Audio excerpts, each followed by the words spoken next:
संत कबीर ने, गुरु नानक देव जी ने नाम का प्रयोग करने की सभी ने सलाह दी है। राम से बड़ा राम का नाम। उल्टा हो जाता है, नाम जप के नाम पर हम ऐसा नाम पकड़ लेते हैं कि बेटा तुम जो साधारण रसगुल्ला खाते थे ना, उससे ज्यादा मीठा रसगुल्ला ये लो। और कोई दुनिया से जरा बेपरवाह हो जाए, तुरंत लांछन क्या पड़ता है, बेहोश है, पागल है, कुछ नहीं पता इसको। ये भी नहीं देखता कि सो रहे थे तो कई घंटों कोई नहीं साथ था, कुछ बिगड़ गया था क्या, बाजार भेजा गया था सर का तेल लाने, मिट्टी का तेल लेके आ गया।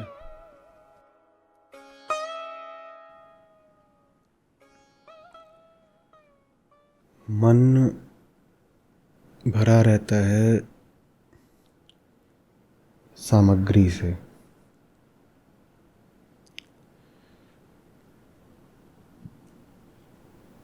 पुराने अनुभव, तमाम घटनाएं, लोग, जगहें, आगे के लिए संचित आशाएं। कुछ ज़रूरी है, कहीं से खतरा आ रहा है, कुछ पा लिया है, वो छूट सकता है, उसको बचाना है। यही सब मन की सामग्री है। इसके अलावा कुछ नहीं होता है मन के पास। और यही जो सामग्री है, इससे अहम संबंधित रहता है। जितने भी विषय हैं मन में, सबका एक नाम होता है। और अहम के लिए हर नाम अहम होता है। अहम माने महत्वपूर्ण। विषय के नाम का अर्थ ही है विषय का ये कहना कि मैं महत्वपूर्ण हूँ, मैं ज़रूरी हूँ। कोई विषय आपके मन में घर करके रह नहीं सकता अगर उसका नाम ही ये आपको बता दे कि ये विषय बेकार है बिल्कुल। हर नाम सिर्फ इतना नहीं कहता आपसे कि वो है, विषय है। नाम कहता है मैं हूँ और मैं ज़रूरी हूँ। मैं हूँ और मैं ज़रूरी हूँ। दूसरी बात ना कह रहा होता तो पहली बात टिक नहीं पाती। कुछ कैसे बैठा रहेगा मन में अगर वो आपकी दृष्टि में ज़रूरी नहीं होगा। तो कोई भी नाम हो, उसके साथ जो छिपा हुआ उपनाम होता है वो होता है ज़रूरी। मन में कुछ है, कलम, कलम के साथ जुड़ा रहेगा ज़रूरी। कलम बोलेंगे, ज़रूरी बोलेंगे नहीं। पर अगर वो छुपा हुआ नाम नहीं होता तो ये जो कलम शब्द है, कलम नाम है, ये भी मन में मौजूद नहीं होता। घड़ी दो शब्द हैं, एक नहीं है, नहीं तो घड़ी हट जाएगी। कोई भी आप ले लीजिए, हट जाएगा। और यही वजह है कि सारे नाम मन में हर समय मौजूद नहीं होते। जिन नामों के साथ किसी वजह से ज़रूरी नहीं जुड़ पाया, वो नाम पीछे हो जाते हैं। यही जो नाम मन में होते हैं, इन्हीं से अहम ने रिश्ता बनाया होता है। वास्तव में मन में होते ही इसीलिए क्योंकि पहले अहम ने इनसे रिश्ता बनाया होता है। अहम का जिससे रिश्ता नहीं, वो चीज़ मन में बहुत देर नहीं टिकती, वो भूल जाते हैं आप। तो ये पूरा बोझ है जिसको अहम ले करके चलता है। ये अहम का कुनबा है पूरा, इसी को मन बोलते हैं। ये अहम का पूरा कुनबा है, अहम इसको साथ लेकर चलता है। और यही दुख है हमारा, माने अहम का यही दुख है। किसी भी समय आपके पास नाम होते हैं, ये चीज़, ये चीज़, ये चीज़, ये चीज़, ये चीज़, ये चीज़, ये चीज़, और उन नामों ने स्वयं को घोषित कर रखा होता है ज़रूरी, और आपने उस बात को मान लिया होता है। और कई बार होता है कि नाम बेचारा तो स्वयं को घोषित करने भी नहीं आता, आप ही उसको ज़रूरी बना लेते हो। दोनों बातें हो सकती हैं। एक होता है खरीदार अहम और एक होता है खोजी अहम। खरीदार अहम को बाज़ार बता देता है फ़लानी चीज़ बड़ी ज़रूरी है, खरीद ले। और एक होता है अहम जिसके अपने भीतर ही खुजली होती है, तो खुद ही जा के अपने लिए बीमारियां खोज लाता है। उसको कोई बताने भी नहीं आ रहा था भले ही कि फ़लानी चीज़ तेरे पास होनी चाहिए, जा जुड़ जा इस चीज़ से, कोई कहने नहीं आ रहा था, तो भी अपनी ही वृत्ति के चलते वो गया और जा कर के कोई गड्ढा खोज लाया अपने लिए। और पर चाहे आपको बाज़ार बताए और चाहे अपनी वृत्ति बताए, माने चाहे शरीर बताए चाहे समाज बताए, इतना पक्का है कि अगर आप जुड़ रहे हैं किसी चीज़ से तो वो ज़रूरी हो गई है आपके लिए, नहीं तो नहीं। वास्तव में वो चीज़ भी ज़रूरी नहीं हो गई है। थोड़ा सा और आगे जाइएगा तो अहम अकेले तो जी नहीं सकता, मर जाता है वो, लोनली लोनली। तो जिस चीज़ से जुड़ता है, जिस चीज़ को ज़रूरी बोल रहा है, वो चीज़ नहीं ज़रूरी है, उस चीज़ का होना अहम के लिए ज़रूरी है, नहीं तो मर जाएगा अकेलेपन में, अपूर्णता में। समझ रहे हैं बात को? तो सब नाम हैं, और सब नामों के साथ क्या ठप्पा लगा हुआ है? ज़रूरी, ज़रूरी, ज़रूरी, ज़रूरी।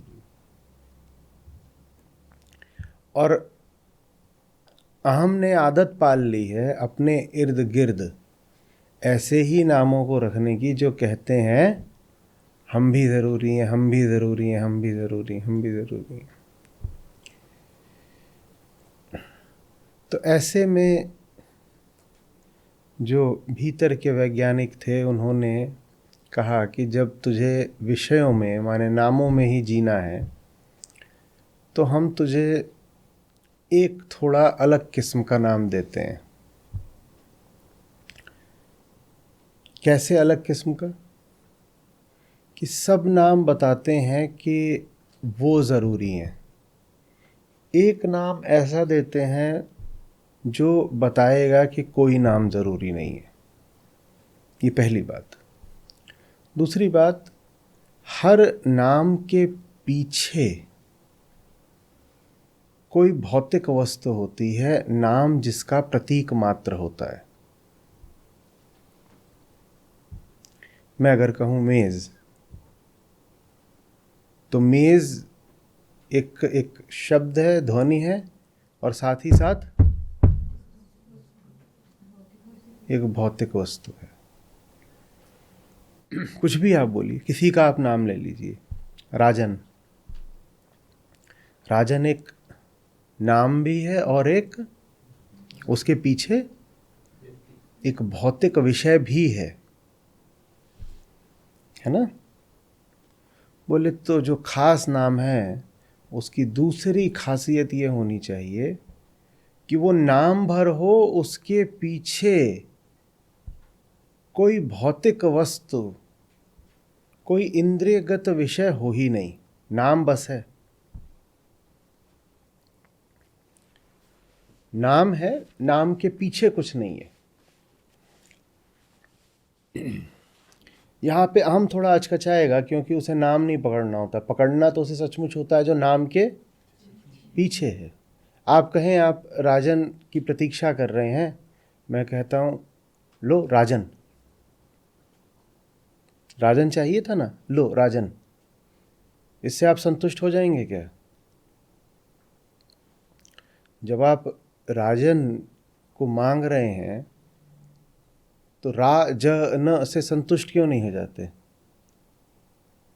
आप कहें कि प्यासे हैं, पानी चाहिए, मैं कहूँ लो पानी, तो संतुष्ट क्यों नहीं हो जाते? क्योंकि आप वास्तव में जो राजन के पीछे भौतिक विषय है वो मांग रहे थे, है ना? अहम उस भौतिक विषय से जुड़कर ही अपना खेल खेलता है। तो एक खास नाम चाहिए जिसके पीछे कोई भौतिक चीज हो ही ना सकती, वो नाम भर है। नाम तो है, नाम के पीछे कुछ नहीं है जिसको आप पकड़ लेंगे, भोग लेंगे, जुड़ लेंगे, तादाद में हो जाएगा, कुछ हो जाएगा। नाम भर है, जुड़ने के लिए कुछ नहीं है। जुड़ने के लिए कुछ मिल गया तो वो पुराना खेल शुरू हो जाएगा।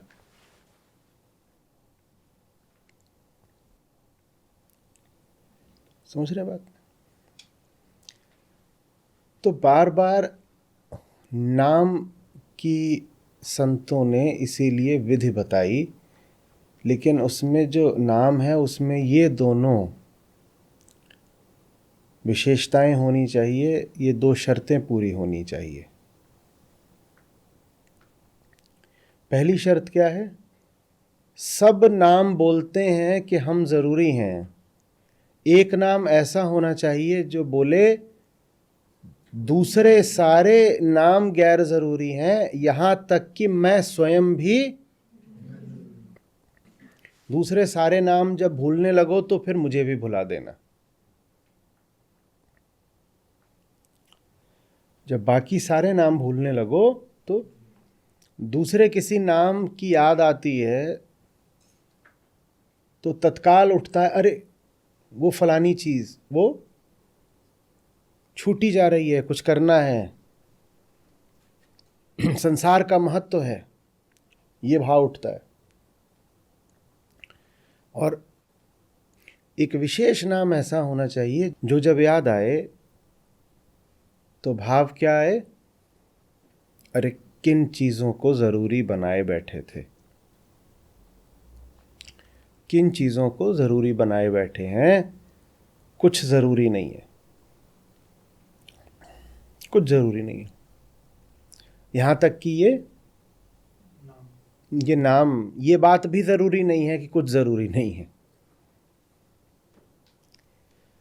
तो ये नाम ऐसा होना चाहिए जिससे अहम चिपक ही ना सके। कैसे चिपकोगे? इस नाम की परिभाषा में ही ये निहित है कि कुछ भी जरूरी नहीं है, यहां तक कि ये नाम स्वयं भी जरूरी नहीं है।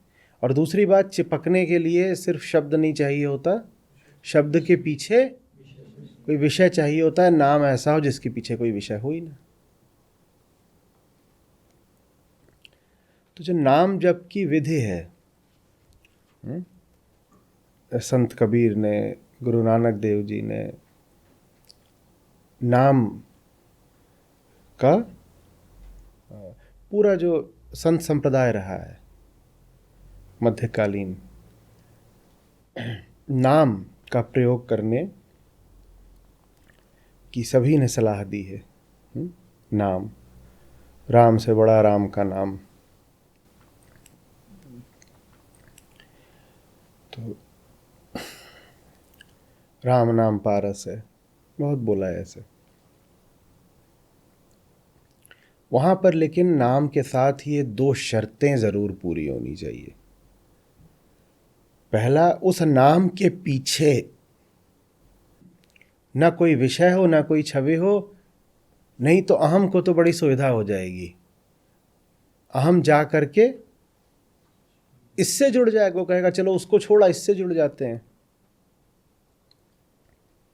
फिर तो किसी भी अन्य नाम से जुड़ने में और जो नाम आपने ले लिया उससे जुड़ने में कोई अंतर ही नहीं रह गया ना। अगर जो नाम आप बोल रहे हो उसके साथ जुड़ी हुई एक छवि है या कोई परिभाषा है या कोई मान्यता है या कोई कहानी है, तो फिर ये नाम सुमिरन काम नहीं आएगा।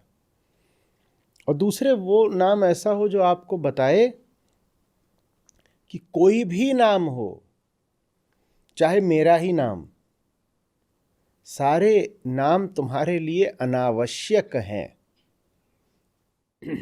तुम्हें यूं ही मौज में मस्ती में नामों से खेलना है तो खेल लो, पर वो आवश्यक नहीं है, वो तुम्हारी हस्ती के लिए अनिवार्य नहीं है। तुम्हारे लिए अनिवार्य तुम स्वयं मात्र हो। तुम्हारी सारी आवश्यकता खुद तुमसे ही पूरी हो जाती है। अपने आप में समस्त संपूर्ण होने के बाद तुमको किसी विषय से यूं ही मौज करनी है तो करो, पर फिर उसमें लाचारगी का, आश्रयता का भाव नहीं होगा। नाम ऐसा होना चाहिए। समझ में आ रही बात? तो कुल मिलाकर के मनोविज्ञान के तल पर बात इतनी सी कि अहम की आदत देखी गई कि उसको कुछ ना कुछ याद जरूर रखना है। भीतर अगर कुछ ना हो तो यही बात उसको सदमा दे देती है।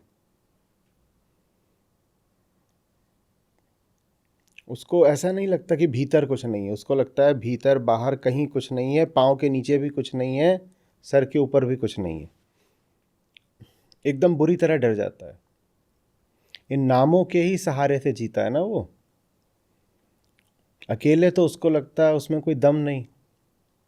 अकेले तो अपने लिए उसके पास एक ही शब्द है, अपूर्ण।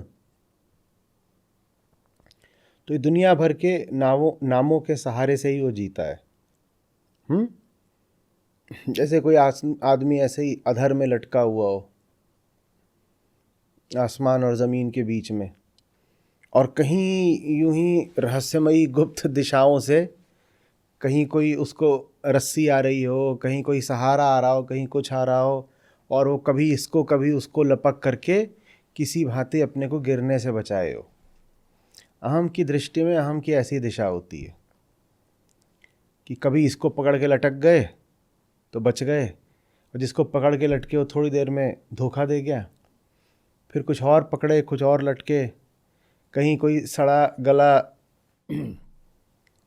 एकदम खस्ता हाल पुल आ गया थोड़ी देर को तो उस पर लेट गए, पुल से चिपक गए, फिर पुल चरमराने लग गया, फिर कुछ और पकड़ा, फिर कुछ और पकड़ा।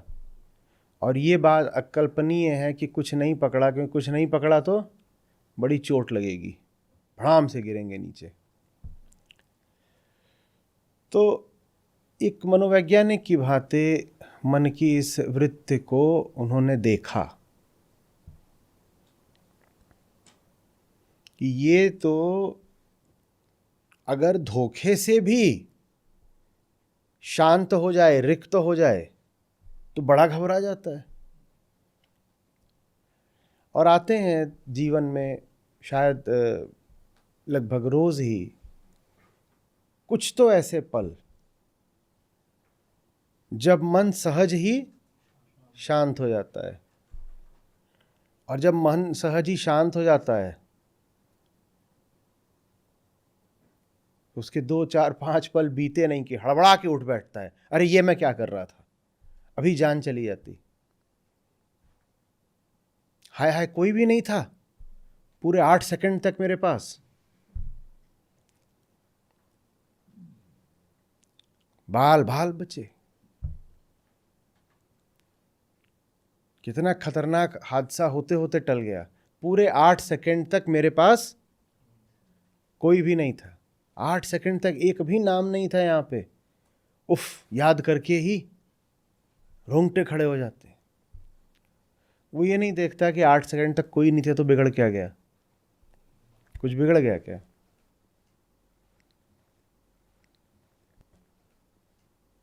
ये भी नहीं देखता कि सो रहे थे तो कई घंटों कोई नहीं साथ था, कुछ बिगड़ गया था क्या। और जब जागृत हालत में इधर उधर नाम पकड़ने की बड़ी आदत रहती है, बड़ी विवशता,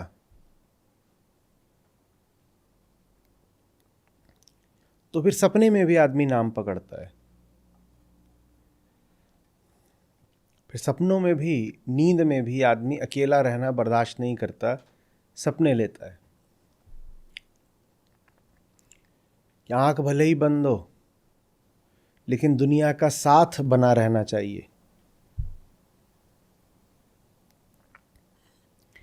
तो ये बात देखी गई, कहा गया कि ये सुधरने से रहा, इसे कुछ ना कुछ पकड़ने को चाहिए ही चाहिए। तो कहा ठीक है, इसको फिर पकड़ने के लिए एक विशेष नाम का आविष्कार कर देते हैं और उस नाम को इसको अच्छे से समझा देते हैं कि उस नाम का अर्थ क्या है। वो विशेष नाम बार बार आकर के यही डंका बजाएगा कि तुम नामों में फंसे हुए हो, नामों में फंसे हुए हो, नामों में फंसे हुए हो।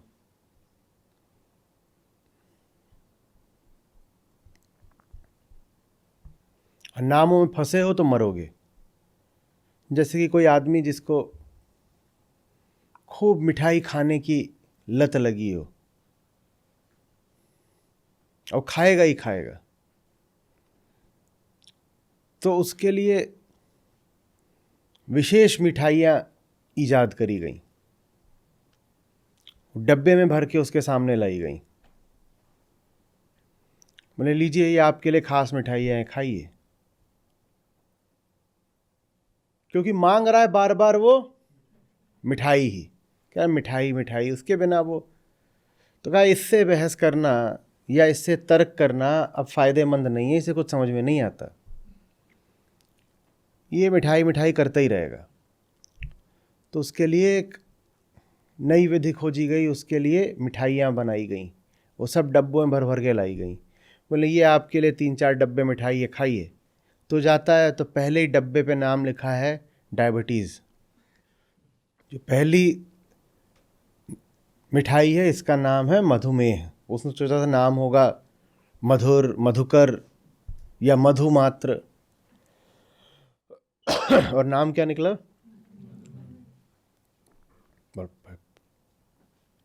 ये तो नाम ही ऐसा है कि मिठाई की हवस उतर जाए पूरी। और दूसरा डब्बा दिखाओ, उसका नाम है मिठाई का हृदयाघात। वो नाम ही बता रहा है कि बेटा मिठाई खाओगे तो साफ हो जाओगे, कुछ नहीं रखा मिठाई में तुम्हारे लिए। तीसरी मिठाई में सोचा लिखा होगा हलवा, वहां लिखा था लकवा। ठेका ले रखा है दिमाग खराब करने का। चौथी में सोचा लिखा होगा बर्फी, वहां लिखा था मिर्गी। तो बहुत झल्लाया और फिर भी किसी तरह बोला कोई बात नहीं, व्हाट्स इन अ नेम। डब्बा खोलो रे, मिठाई खानी, डब्बा खोलो तो डब्बे में ऐसा नाम चाहिए। पहली बात तो नाम ही मिठाइयों से विरक्त कर दे, नाम की परिभाषा में ही ये निहित हो कि खाएगा तो मरेगा। और दूसरे, वो तब भी खाने की कोशिश करे तो वहाँ खाने के लिए कुछ है ही नहीं, डब्बा भर है भीतर कुछ नहीं है, ऐसा नाम चाहिए। उल्टा हो जाता है, नाम जप के नाम पर हम ऐसा नाम पकड़ लेते हैं कि बेटा तुम जो साधारण रसगुल्ला खाते थे ना, उससे ज्यादा मीठा रसगुल्ला ये लो, वो तो खुशी हो जाएगा अहंकार। आप कहते हो तुम जो साधारण रसगुल्ला खाते हो तो सिर्फ मीठा है, अब हम जो रसगुल्ला देंगे उससे ज़्यादा मीठा है, और उसको बिल्कुल एकदम शक्कर का सुपर सैचुरेटेड सॉल्यूशन दे दिया, वो तो खुशी हो गया, वो तो चाह ही यही रहा था। नाम का डब्बा खाली होना चाहिए, वो चाहे भी कि नाम के पीछे क्या है तो उसे कुछ मिले नहीं, मिल गया तो खा जाएगा। हमने कहा था ना, अहम सर्वहारी है, ओमनीवोर है, वो कुछ भी खा सकता है, तिलचट्टा है वो, और आपने उसको मीठा मीठा कुछ दे दिया तब तो वो बड़े लुत्फ से खाएगा। मीठे नाम नहीं दिए जाते, नाम दिए जाते हैं जो मिठास से पीछा छुड़ा दें। सुंदर नाम नहीं दिए जाते, नाम वो दिए जाते हैं जो आपको दिखा दें कि आपकी सुंदरता की परिभाषा ही भ्रमित है। समझ में आ रही है बात? अब आगे क्या होता है, यही सब जो हमने नाम रूपी सहारे पकड़ रखे थे, मेज, कलम, घर, पंखा, जमीन, पूरा जो अपना सब फैला रखा है, कुनबा, कारोबार, व्यापार, यही सब अहम के लिए यही होश हैं। आप अपने साधारण काम अगर भूल जाओ तो आपको यही ताना मिलता है ना कि बेहोश हो क्या। आप अगर अपने साधारण काम भूल जाओ तो कोई आप पे तंज कसेगा, क्या बोलेगा, बेहोश हो क्या। तो होश की सांसारिक परिभाषा क्या होती है, ये दुनिया भर के नामों को ही याद रखना। इनमें से कुछ भूल जाओ तुरंत कोई आके कहेगा है पागल, क्या बेहोशी में, बाजार भेजा गया था सर का तेल लाने, मिट्टी का तेल लेके आ गया, क्या बताया था, सर का तेल, तो वो नाम में भूल गए, थोड़ा ऊपर नीचे हो गया सब, सर के तेल की जगह मिट्टी का तेल आ गया, पागल। नाम ठीक ठीक याद रखो, और याद रखना माने कहना कि महत्वपूर्ण है, जरूरी है। सांसारिक नाम को महत्व देते रहो देते रहो, इसी को कहते हैं होश। मन में जो सामग्री पकड़ रखी है उस सामग्री को आदर देते रहो, इसी को कहते हैं होश। यही है ना होश।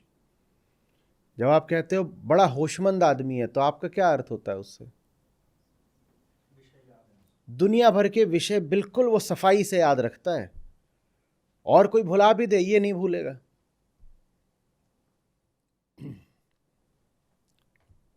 आठ लोगों से पैसा लेना है, उधार पूरा उन्होंने नहीं चुकाया अभी, 1 से ₹3.25, 1 से ₹3.47, और कोई दशमलव के बाद की 8 संख्याएं याद रखे, आप उसको और होशमंद बोलोगे कि नहीं। जो दुनियादारी के मसलों में जितना घुसा हुआ हो हम उतना ज़्यादा उसको होशमंद मानते हैं ना। और कोई दुनिया से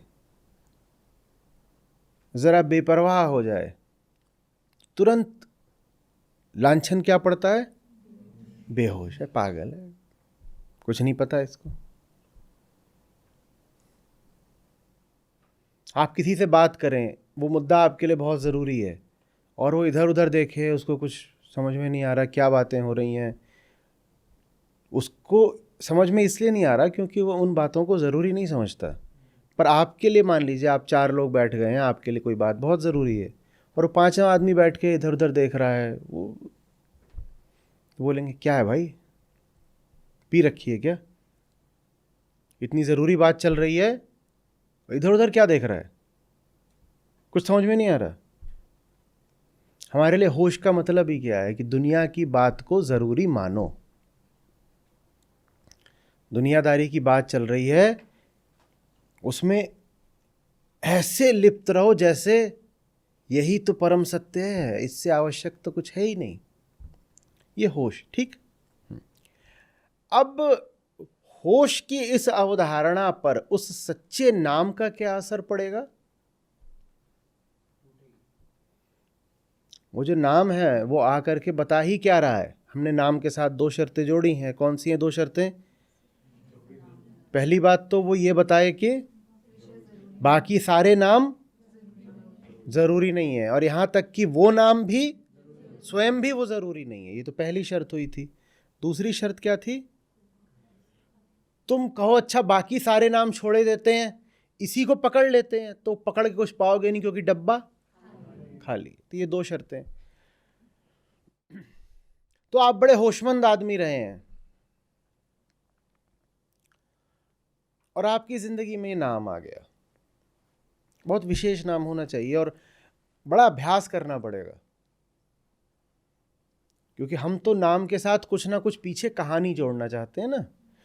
तो इस नाम के बारे में आपको बार बार समझाना पड़ेगा, ताकि किसी तरीके से ये बात बैठे कि एक नाम ऐसा भी हो सकता है जो किसी का प्रतीक नहीं है।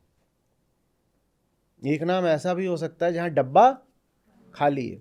तो किसी तरह वो अभ्यास से और बोध से और समझाने से और संगत से वो बात आपको किसी तरह समझ में आई। तो अब आपके होश का क्या होगा ये बताइए? होश का क्या होगा?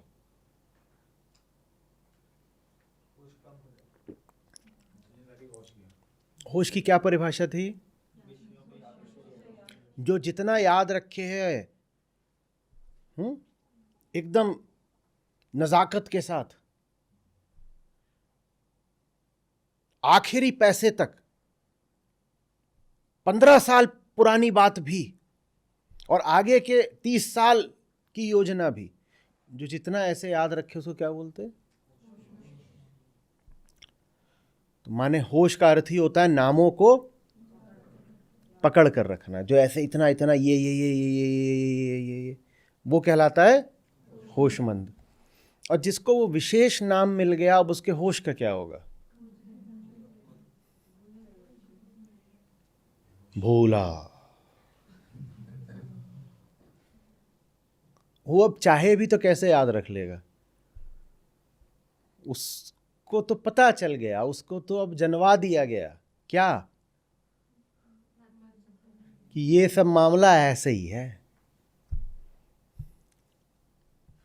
मौज आए तो इससे खेल लो, और नहीं तो यहां पे ऐसे गेंद रखो, बोलो मैं चला घर।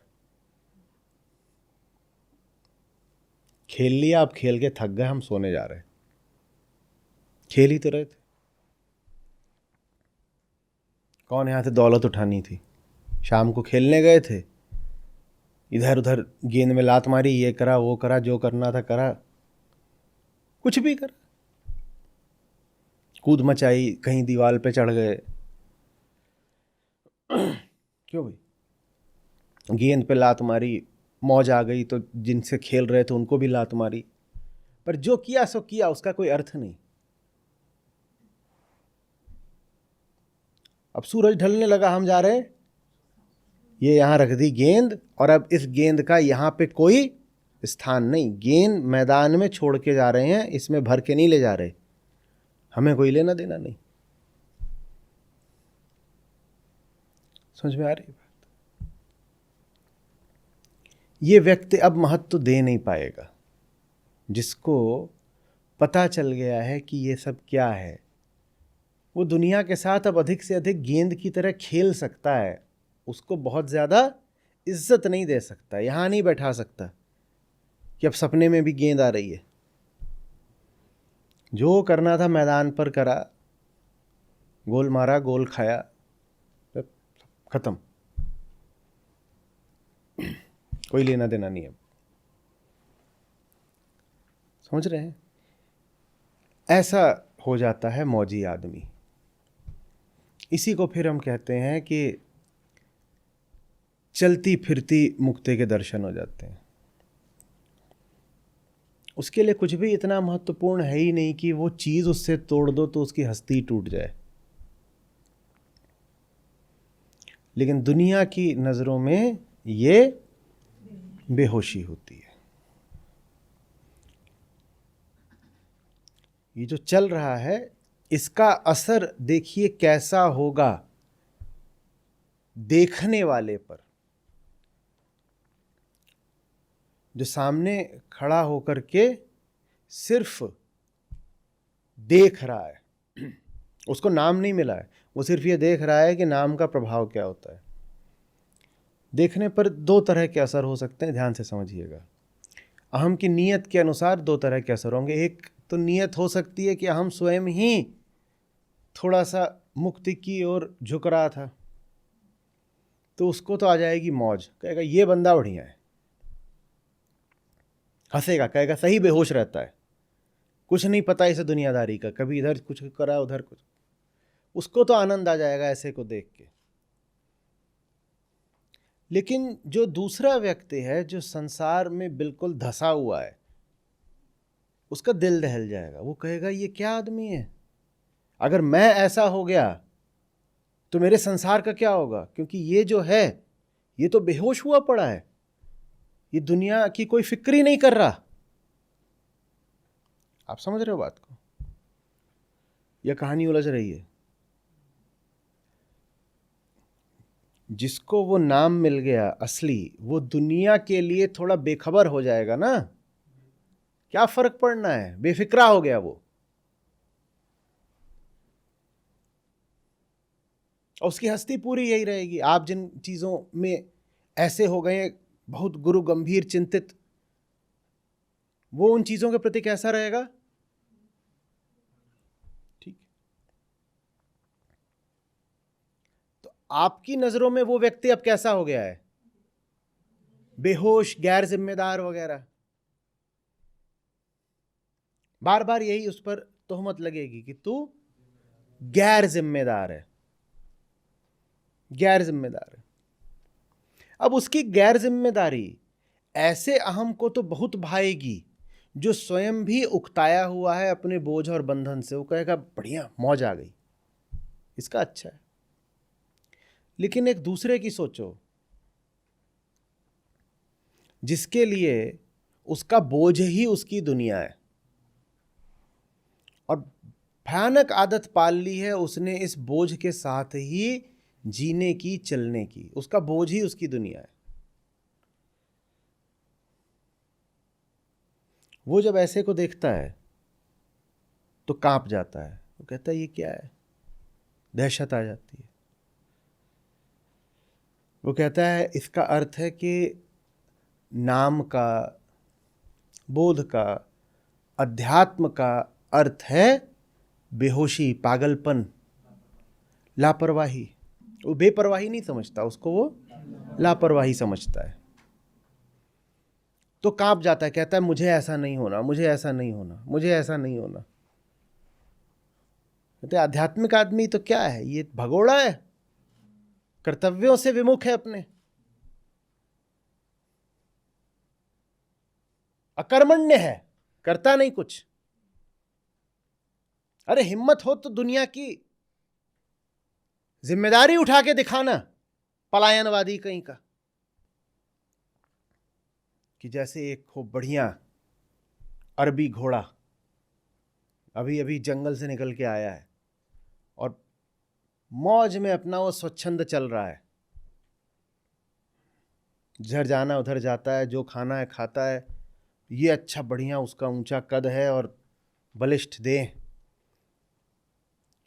और उसको देख लिया एक अधमरे टट्टू ने, और टट्टू के ऊपर एक तरफ को लदी हुई है रेत और दूसरी तरफ ईंट। उससे वो घर बनाता है, कह रहा है घर संभालना है, घर। और वो टट्टू जितना उस घोड़े को देख रहा है उतना उस पे फप्तियां कस रहा है, ताने मार रहा है, कह रहा है ये गैर जिम्मेदार, देखो क्या मौज कर रहा है। जिम्मेदार और इज्जतदार तो हमारे जैसे लोग होते हैं, हमारा बोझ देखो, इनका क्या है, लेना एक न देना दो, कुछ है नहीं जिंदगी में, ऐसे ही अपना इनकी दुल की चाल, बड़ी शान बता रहे हैं। अरे हिम्मत हो तो हमारी जिंदगी जी के दिखाओ। ये वो काहे को जिए तुम्हारी जिंदगी, वो काहे को जिए तुम्हारी जिंदगी भाई। पर इनका यही रहता है, ये कभी ये नहीं मानेंगे कि इनकी जिंदगी बर्बाद है। ये टट्टू महाराज कभी ये नहीं मानेंगे, क्योंकि मान लिया तो टूट जाएगा टट्टू। मान लिया तो टट्टू को कुछ और होना पड़ेगा, उसमें श्रम लगता है। टट्टू दिन रात बोझा ढोने का श्रम करने को तैयार है, बदलने का श्रम करने को तैयार नहीं है। तो टट्टू उल्टे उलाहना भेजेगा, निंदा करेगा, किसकी? वहां घोड़े की, और राजसी घोड़ा। असली लोग तो हमारे जैसे होते, हमारे जैसे। दुनिया का बोझ उठाते उठाते देखो क्या किया हमने। 2 फीट का हमारा कद रह गया है, घिस गए पूरा नीचे से, ऊपर से भी 10 जगह से खाल फट गई है। न खाते न पीते न सोते, पूरे तरह से निस्वार्थ और निष्काम होकर के बस बोझा ढोते। और बात तो उसकी सही है, कहे कि उस बोझे से सचमुच उसे तो कुछ भी नहीं मिल रहा। तो एक बड़े विकृत अर्थ में भाई साहब ने सत्य बोल दिया है कि ये जो कुछ कर रहे हैं है तो वो निस्वार्थी, काहे कि इससे उन्हें कुछ मिला नहीं। पर ऐसा निस्वार्थ तो फिर हर संसारी है, क्योंकि अपनी पूरी जिंदगी जो कुछ करता है उससे कभी भी वो कुछ पाता तो है नहीं। कृष्ण यही तो बोल रहे हैं बेटा तुम हो तो निष्काम ही, जरा होशपूर्वक निष्काम हो जाओ। मिल तो तुम्हें वैसे भी कुछ नहीं रहा जो तुम कर रहे हो, जैसी जिंदगी जी रहे हो। जरा आंख खोल के ही निष्काम हो जाओ। जिसको तुम अपना स्वार्थ बोलते हो उसमें स्व तो कहीं है नहीं। समझ में आ रही बात? तो ये जो टट्टू है ये डर भी बहुत जाता है। दूसरा ये जो टट्टू है, ये टट्टू जूनियर को अपने ही जैसा बनने की पूरी शिक्षा दे रहा है। तो और ये डर जाता है कि कहीं जूनियर टट्टू ने देख लिया इस घोड़े को तो टट्टू के शब्दों में लौंडा बिगड़ जाएगा, कि ये बहुत बुरा प्रभाव है, असामाजिक घोड़ा है ये, पता नहीं कौन सा नाम इसको मिल गया। जिस दिन से इसको नाम मिला है ये चलता नहीं उड़ता है। क्या शान आ गई है इसमें, कोई बोझा ही नहीं उठा रहा। और हमको देखो, हम जरा शहर में इज्जतदार सभ्य लोगों की तरह रहते हैं। जो शहर में रहे उसको ही तो बोलते हैं ना सिविलाइज्ड, सभ्य। और ये जाके कहां रह रहा है अब? वहां घुसा हुआ कहीं झुरमुट में, कहीं जंगल में, उधर जाके घुसता है। ये तो है ही असामाजिक। जंगल शहर से बाहर रहता है, पता नहीं क्या कर रहा है वहां पर। हमको तो लग रहा है कोई घोड़ा घोड़ी का चक्कर है जरूर। ऐसे में कुछ पता नहीं वहां जंगल में क्या मंगल कर रहे हैं।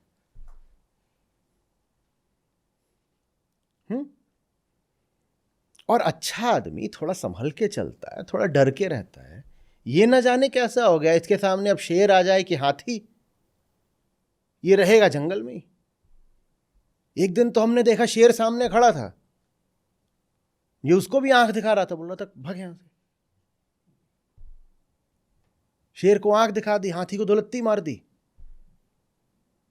मरेगा किसी दिन पक्का। जैसे कि टट्टू अमर हो। अब ये बात तो सही है, वो जंगल में रहेगा, शेर से भिड़ेगा तो किसी ना किसी दिन तो मरेगा। पर टट्टू भाई अमर तो तुम भी नहीं हो। और जो तुमने अपना हाल, अपनी दुर्गत, अपनी सेहत कर ली है, लग रहा है कि घोड़ा तो जब मरेगा तो मरेगा, पहले तो तुम ही मरोगे। समझ में आ रही बात? लेकिन टट्टू इस वजह से घबरा बहुत जाते हैं ऐसे घोड़ों को देख करके। और घबराने का नतीजा ये होता है कि अन्य जितने टट्टू घोड़े बन सकते थे वो जा करके उन पर पहरा बिठा देते हैं, उन्हें रोक देते हैं।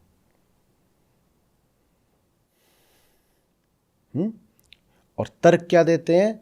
ये जो भी है अध्यात्म वगैरह, ये जो भी है नाम निर्गुण का, इससे तुम पागल हो जाओगे, बेहोश हो जाओगे,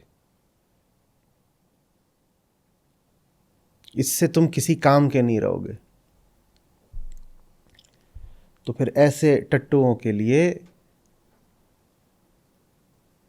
सीख दी जाती है ये कहकर कि पीले प्याला हो मतवाला, प्याला नाम अमीरस कारे, कि मतवाले तो हो जाओगे पर ये मतवालापन बहुत मीठा है, डरो मत। ये प्याला तो है पर जहर का नहीं, अमृत का है, डरो मत।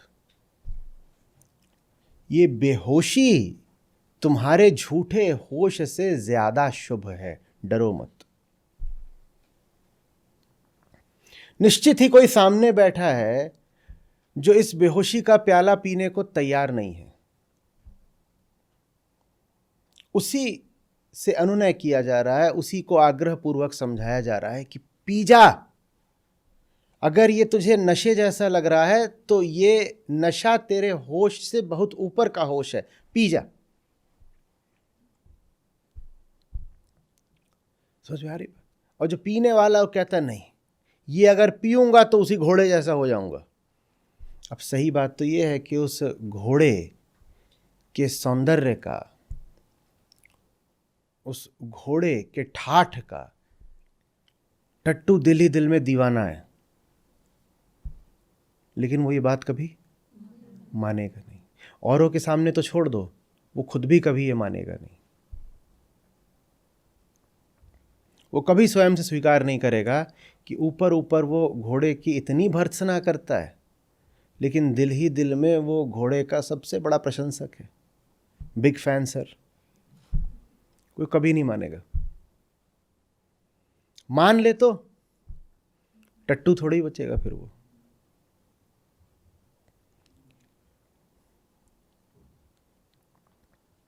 समझ में आ रही बात?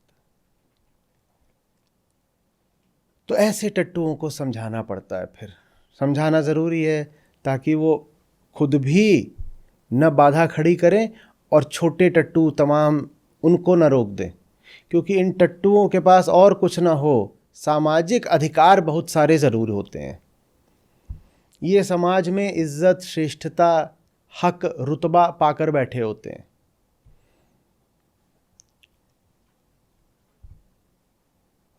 क्योंकि शहर को तो घोड़ों ने इन्हीं के लिए छोड़ दिया है। घोड़े कहते हैं तुम्हारी ये, तुम ही संभालो ये दुनिया, हमें तो दिख गया तुम्हारी दुनिया निस्सार है। तो वो तो अपना निकल गए, दूसरा मौज कर रहे हैं। शहर छोड़ तो दिया इनके लिए, पर शहर के साथ साथ शहर के बाशिंदों को भी तो ऐसे टट्टुओं के लिए छोड़ दिया ना। और बसते तो ज़्यादातर लोग शहर में ही हैं। तो अब क्या होगा? घोड़े अपना अलग जी रहे हैं, चंद घोड़े होते हैं, और ये जो लाखों करोड़ों टट्टू हैं ये अपना अलग जी रहे हैं। और इन्होंने पूरा एक घोड़ा निंदा समिति भी बना दी है, जिसमें दिन रात बैठ करके 3 घंटे बस क्या करते हैं? घोड़ों को पानी पी पी के गालियां देते हैं।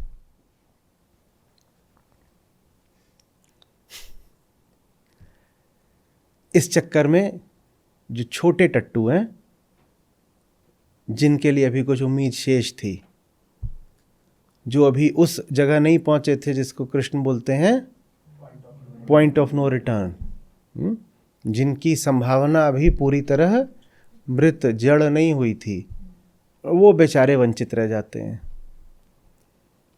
तो फिर ज्ञानी कहते हैं अच्छा इनको समझा तो दें, समझाना ज़रूरी है इनको।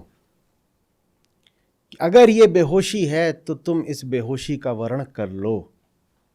ये बेहोशी तुम्हारे होश से लाख गुना बेहतर है। उसका भुलक्कड़पन तुम्हारी याददाश्त से लाख गुना बेहतर है। अगर उसके भूलने में इतने ठाठ हैं तो तुम भी क्यों नहीं सब भूल जाते? तुम्हें क्यों ये सब याद रखना है?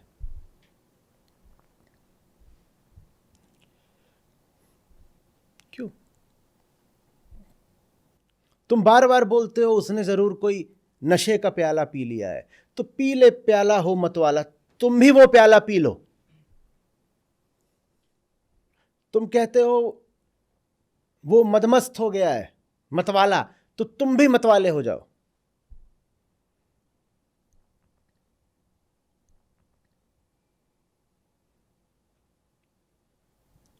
आग्रह कर करके कहते हैं थोड़ा प्रयोग तो करो। उसकी निंदा मत करो। तुम उसकी निंदा सिर्फ इसलिए कर रहे हो क्योंकि तुम अपने तौर तरीकों से बंध गए हो, तुम अपनी आदतों के गुलाम हो गए हो। तथ्य तुम्हारे सामने जगमगा रहा है सूरज की तरह, तुम्हें बहुत अच्छे से दिख रहा है कि तुम्हारी जिंदगी से उसकी जिंदगी कहीं कहीं बेहतर है। वो चूंकि अब किसी मालिक से रोटी नहीं मांगता, इसीलिए अब वो किसी मालिक का बोझा भी नहीं ढोता ना। और टट्टू, कुछ भी ढोने की जरूरत तुम्हें भी नहीं है, बस तुम्हारे भीतर एक भय है और एक लोभ। भय तुम्हें यह है कि अगर मालिक को छोड़ दिया और मालिक के शहर को छोड़ दिया तो जंगल में बचोगे नहीं। और लोभ यह है कि दिन भर गुलामी बजाने के बाद शाम को मालिक थोड़ा रोटी तो डाल ही देता है। घास, रोटी खाए को मिलेगी टट्टू, वो भी सड़ी घास बिल्कुल।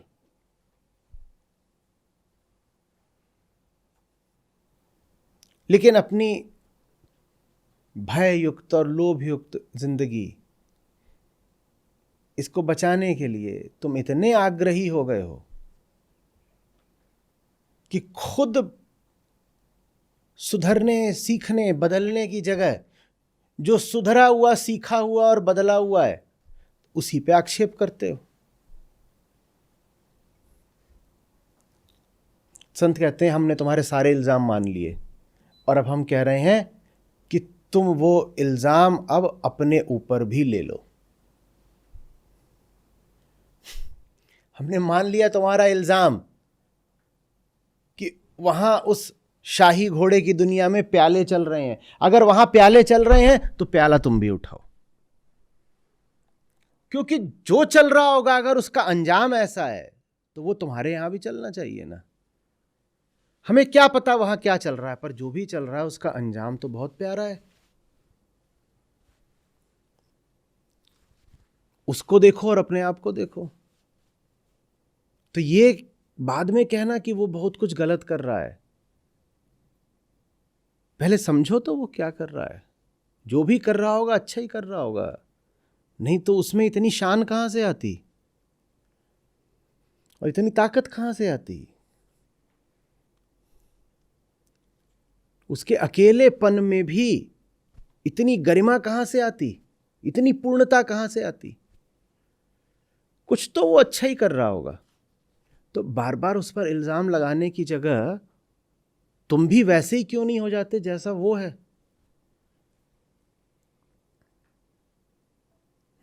तो पी ले प्याला हो मतवाला। और टट्टू कह रहे क्या कर रहे हो महाराज, हम सभ्य सुसंस्कृत आदमी, जीवन भर हम सदाचारी रहे हैं, आप हमसे क्या बोल रहे, मतवाले हो जाओ, बेहोश हो जाओ। ये क्या जीवन भर की हमारी पूंजी में आग लगाओगे? एक ही तो चीज है हमारे पास, हमारी इज्जत। अच्छा, तुम्हें कैसे पता तुम इज्जतदार हो? जितने टट्टू हैं सब हमें इज्जत देते हैं, और जो टट्टू जितना मरा हुआ है वो हमें उतनी ज्यादा इज्जत देता है। तो इज्जत भी तुम्हें टट्टुओं से ही तो मिल रही है। ऐसी इज्जत का क्या मोल? तुम खुद उनको इज्जत देते हो क्या जिनकी इज्जत के इतने आग्रही हो रहे हो? तो टट्टू इधर उधर देखता है, बोलता है इज्जत क्या दें, हे टट्टू, बोले तुम खुद तो उनको इज्जत देते नहीं, लेकिन उनसे जब तुम्हें इज्जत मिल जाती है तुम कहते हो बड़ी चीज मिल गई। जब वो खुद इज्जतदार नहीं है तो उनकी दी हुई इज्जत का क्या मोल? जब वो खुद इस लायक नहीं है कि उन्हें कोई सम्मान दिया जाए, तुम्हें दिख रहा है बहुत औसत साधारण किस्म का दबा कुचला डरा जीवन वो बिताते हैं, तो फिर उन्होंने अगर आके बोल दिया कि श्रीमंत टट्टू, ऐसे ही करते हैं ना, श्री श्री इतने टट्टू देव जी महाराज, तुम इतने खुश काहे को हो रहे हो? तुम्हें ये सम्मान दिया भी है तो किसने दिया है? तुम्हारे जैसे दूसरे टट्टुओं ने दिया है। तो तुम्हें उसमें क्या मिल रहा है? इज्जत भी कोई ऊंचा आदमी दे तो ना उस इज्जत का कुछ मूल्य होता है। कोई तुमसे भी गया गुजरा आकर के तुम्हारी सराहना कर दे, उसका क्या मूल्य है?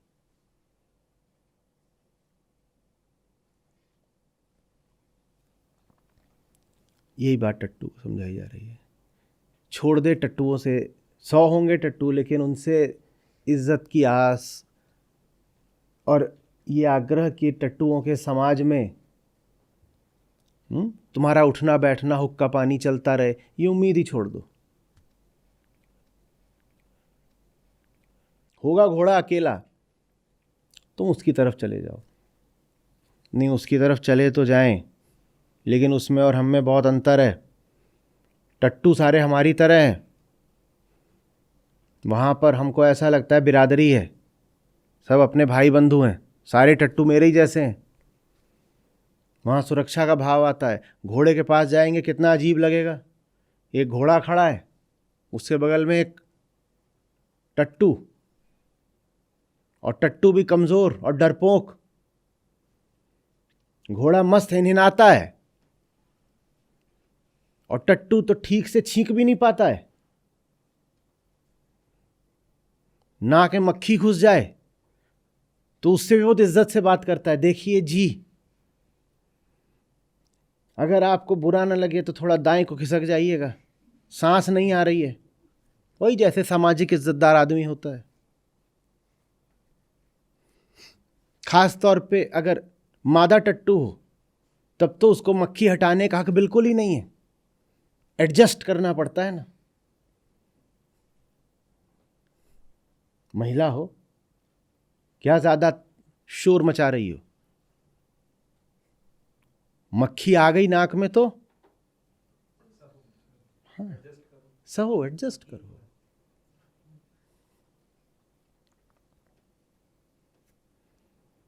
आदर्श टट्टू स्त्री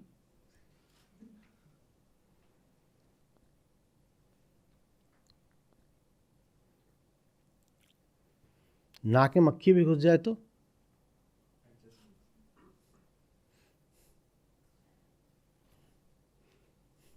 और खाने में मक्खी गिर जाए तो नहीं, पहले मक्खी को खिलाओ फिर खुद खाओ। जब सब मक्खियां खा ले मोहल्ले भर की, अगर फिर उसके बाद कुछ बचे तो तुम खा लेना।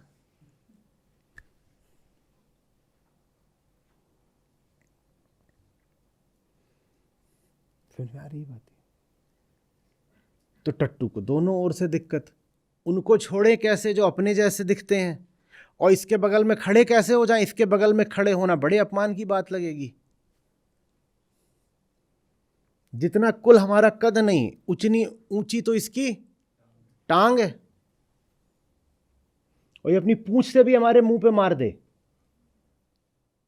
तो तत्काल हम टट्टू लोग को प्रस्थान कर जाएंगे।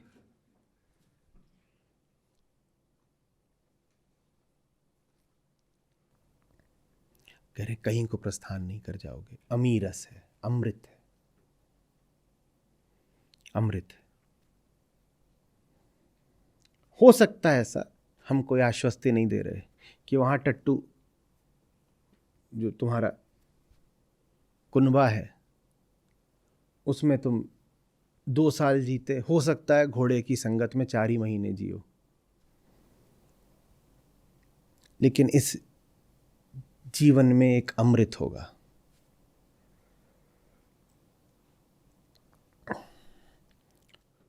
एक पल का अमृत भी पर्याप्त होता है, 4 महीने तो बहुत होता है।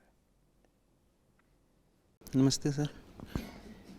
सर, आज नाम के बारे में समझाते हुए आपने कंपैरिजन किया था नाम का मिठाई के खाली डब्बे से, जिसका नाम हृदयाघात रखा हुआ है। और फिर आपने ये भी बताया था कि उस डब्बे में बहुत लोग अपने ही मर्ज़ी की मिठाई भर लेते हैं, सुपर सैचुरेटेड, तो उससे नुकसान करवा बैठते हैं। तो मेरा क्वेश्चन प्रैक्टिकली जब हम देखते हैं कि जो सिंगल नाम देने वाली प्रथा चलती है आजकल, जो एक नाम, पहले तो क्या हम जैसे जो नकार के शब्द हैं उनको भी नाम की श्रेणी में रख सकते हैं? वही जैसे आने अद्वैत, चाहिए, बिल्कुल वही आने अद्वैत, चाहिए, निराकार एकदम वगैरह। एकदम। तो लेकिन जो एक सिंगल नाम दिया जाता है, जो प्रैक्टिस है आजकल चल रही है कई जगह पे, कि कहीं से एक नाम ले लिया और उस नाम का बहुत ज़्यादा दुरुपयोग होता है कि इतनी बुरी हालत हो जाती है उनकी कि शायद अगर उनको वो नाम ना दिया जाता तो फिर भी कोई संभावना बचती थी। तो बस प्रश्न यही था कि जब ये नाम की बात होती है संतवाणी में, तो कभी भी कहीं भी ऐसा नहीं मिलता, जितना मैंने पढ़ा है, मैंने ज़्यादा तो नहीं पढ़ा, लेकिन जितना मैंने पढ़ा है, कभी भी वो सिंगल एक नाम देने वाले को मना नहीं किया गया। कि मतलब एक नाम से क्या कह रहे हैं? जैसे कहीं से आजकल प्रैक्टिस चलती है कि कहीं लोग जाके नाम ले लेते हैं किसी भी संस्था में, कि वहाँ पे नाम दिया जाता है कि ये नाम आपको दिया गया, ये जपो आप। तो उस प्रैक्टिस में अब उनकी प्रैक्टिकल कंडीशन नहीं, नाम तो भाषा का ही एक शब्द होगा, वो ठीक है, उसमें कोई दिक्कत नहीं है। बस ऐसा है कि जैसे आपको जब राम नाम दिया गया मान लीजिए, तो साथ ही ये भी बताया जाए कि राम ब्रह्म परमारथ रूपा, या राम निरंजन न्यारा रे, तो उस नाम के पीछे कुछ नहीं है, वहां ब्रह्म है, बस डब्बा मिठाई का खाली है, ये भी बताना पड़ेगा। अन्यथा आप नाम दोगे तो वो सोचेगा रामायण वाले राम। तो माल प्रैक्टिस तो यही है कि वो खाली डब्बा नहीं बताया जा रहा, ये बताया नहीं जा रहा तो खाली उसमें फिर डब्बा अपनी है। मर्जी की चीज़ें भरी अगर ये नहीं बताया जा रहा खाली डब्बा है तो गड़बड़ हो जाएगी। डब्बा खाली है ये बताना ज़रूरी है। राम इतना सुंदर नाम है, बहुत संतों ने राम नाम ही लिया, लेकिन फिर उन्हें राम का मतलब भी पता है। वो कबीर के चौथे राम, कि वो राम, उन राम की बात हो रही है। वो फिर जब राम राम राम करते हैं तो ऐसा थोड़ी है कि भीतर उनके छवियां और पूरी एक कहानी घूमने लगती है। फिर तो वही है, निरंजन निरंजन निरंजन, न्यारा न्यारा माने जिसे कोई स्पर्श नहीं कर सकता, सबसे एकदम सब विषयों से अनूठा, अस्पर्शित, वो हुआ ना। सर, तो जितने भी नकार के शब्द हैं, नकार के ही, वो उन सभी शब्दों को अपने लिए हम नाम ही समझें। बिल्कुल बिल्कुल। और अगर आप उन सब शब्दों को किसी व्यक्तित्व के नाम में भी डाल सकते हैं तो उसमें भी कोई बुराई नहीं, लेकिन फिर वो व्यक्तित्व एक व्यक्ति का नहीं है, व्यक्तित्व वो निर्गुण का व्यक्तित्व है। आप बात समझ रहे हैं ना। फिर आप राम ये ना करें कि आप फिर राम की कल्पना माने कि आप राम के नैनों की कल्पना कर रहे हैं या उनकी छवि की कल्पना कर रहे हैं। नहीं नहीं, वो फिर राम निरंजन न्यारा रे। सर, वो हर चीज़ पे, जैसे गीत है तो गीत में भी वही, हर जगह हर जगह हर जगह सबसे सुंदर शब्द वही है जो सब शब्दों से आपको खाली कर दे। नाम ठीक वही है जो बाकी सब नाम आपके दिमाग से विस्मृत कर दे, बस वही नाम ठीक है। तो वो नकार में ही होगा। वो तो जो वेदों की नेति नेति की विधि है, वो नाम वहीं से आ सकता है। वो कोई सकारात्मक विधायक नाम नहीं हो सकता, वो कोई छवि सूचक या व्यक्ति सूचक या कथा सूचक नाम नहीं हो सकता है। तो फिर उसमें से हानि की ज़्यादा संभावना है। Thank you sir.